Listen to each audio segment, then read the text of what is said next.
Hi folks, robtran here. It's now 7:57 p.m. and I've just gotten, literally just gotten back from the As One YouTube meetup at Pier 39 in San Francisco. And I'm here to say that it was a lot of fun. It was a lot of fun. I wish those of you who couldn't make it, I wish you could have been there. It was a blast.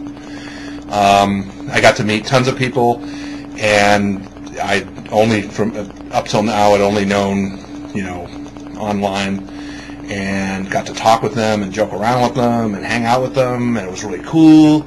And the truly amazing thing is everyone, and I mean everyone, be it Lisa Nova, Sexy Phil, who else?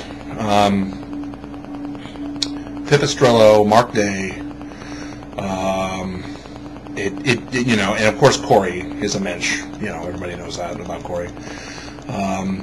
Yeah, all the people who were there, everybody was nice, was open, and was welcoming. In other words, if I walked up to somebody and said, "Hi, I'm Rob," as in robtran, we had these little things of course we were wearing.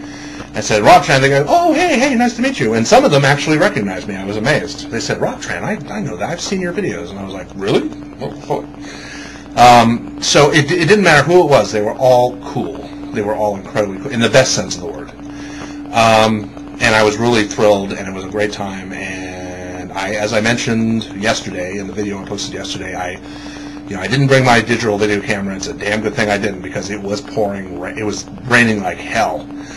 It's like we were all huddled in this space. I don't know if the space directly across, for those of you who are familiar with Pier 39, there is a space that's covered, thank God, that's directly across from where all the sea lions and seals congregate, which used to be a series of little boat jetties for private boats.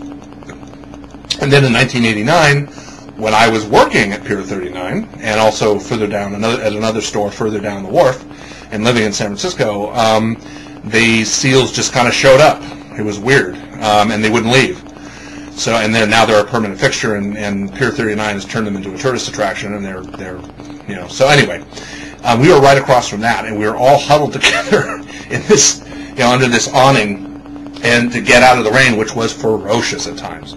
Ferocious. It was really, really windy and really rainy, and it was coming down real hard. And I do have a bunch of really cool pictures.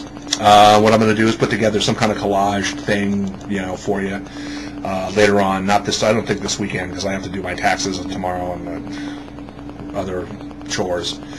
So it'll be sometime in the near future, but not right away. But I got some cool pictures, and it's the whole experience was just, like I said, was just a gas. And I recommend that any of you who were thinking about coming and who for some reason couldn't make it, try to make it next year. It's in San Francisco. Make it a weekend. Come down, or even an extended weekend. Take a day off on like Monday or Friday and just come down, do the meetup, and then hang out. In the city. There's so many wonderful things to see and do in San Francisco. It's incredible. I lived there for 9 years between '83 and '92, and I got to tell you, I love that city. I really do. And what else? Oh yes, I was planning originally on bringing something to kind of like a show and tell for everybody, but it's a good thing I forgot. And at first I was upset. I was riding in BART, Bay Area Rapid Transit, for those of you who are not around here, which is just what it sounds like. It's a train that goes, a system of trains that go all over the Bay Area, and I left here from Fremont about 11ish, and I was about halfway to San Francisco, and I thought, oh shoot, I forgot the thing I was going to show. It's a good thing I didn't, though, because it would have been ruined, totally ruined. And what it is, and I hope, because the lighting is, whenever the lighting's bad, my camera acts like it's this. Let's see. There we go. There we go. And you'll notice it says Bell and Howell. And if you can see there, that little label, and I'm not pointing to it. It's right.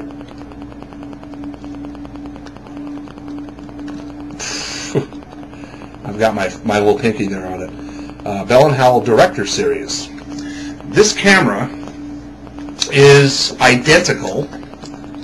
It is the same make, model, and year, so to speak, as the camera that Abraham Zapruder used to film the assassination of John F. Kennedy, otherwise known as the Zapruder film. And here it is. Now, this is not the camera, but it is identical. In fact, my grandmother, Abraham Zapruder, bought his Bell & Howell Director Series sometime in late October, early November of '63, because he wanted to specifically to film Kennedy's trip to Dallas, Texas, his visit rather to Dallas, Texas, and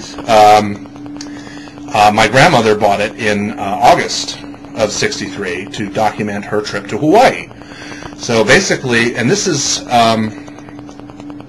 what you would do with this camera, and I hope this works. I hope I can do this for you, and you can see it. There's a little crank here, okay? And what you would do is you would crank it up. Well, first thing you would do, excuse me, is you would open this chamber. Boy, I'm being really bad about orientation here. You open this chamber, and you would load in one of the Kodachrome cassettes, and this was a color camera. This camera could take color pictures. No sound, though, of course. And then you would close it and shut it, and then you would take this crank, and you would crank the film in the cassette until you saw that this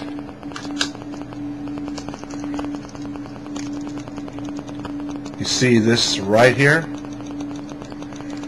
and I don't think you can quite see it. Let me see if I can. There we go. You see that red? Well, when that red was all the way to the far side, what we would now call a progress bar, when it was done, you would stop cranking, and you were ready to film.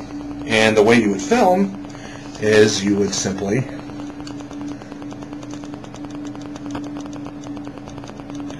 see that? You'd push this button down, and you hear that? That's the camera mechanism. Now it had regular, and then it had for slow speed, and then you also had, and I'm going to have to turn this a little bit, you had zoom in and zoom out. And this was, I'm not sure how rare this was back in '63. Oh, actually, I'm making a boo-boo here. So what you would do is you would have your camera, and I'm going to have to turn it this way for you to see it. So you turn on your camera, you're filming.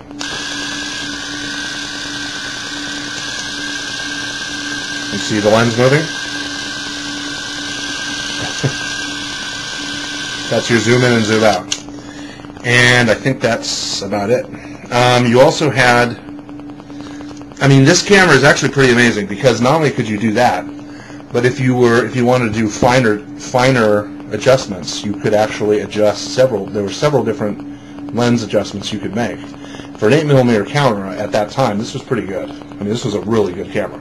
According to my grandmother, it was very expensive. It was like $300. Now, this is in 1963, folks. It's like $300 or $400 in 1963. Okay, so, and also here you'll notice just above the lens there's a little square there, and then below it a little dial, and then next to the square there's a little lever, and that all had to do with lighting. Arrivederci.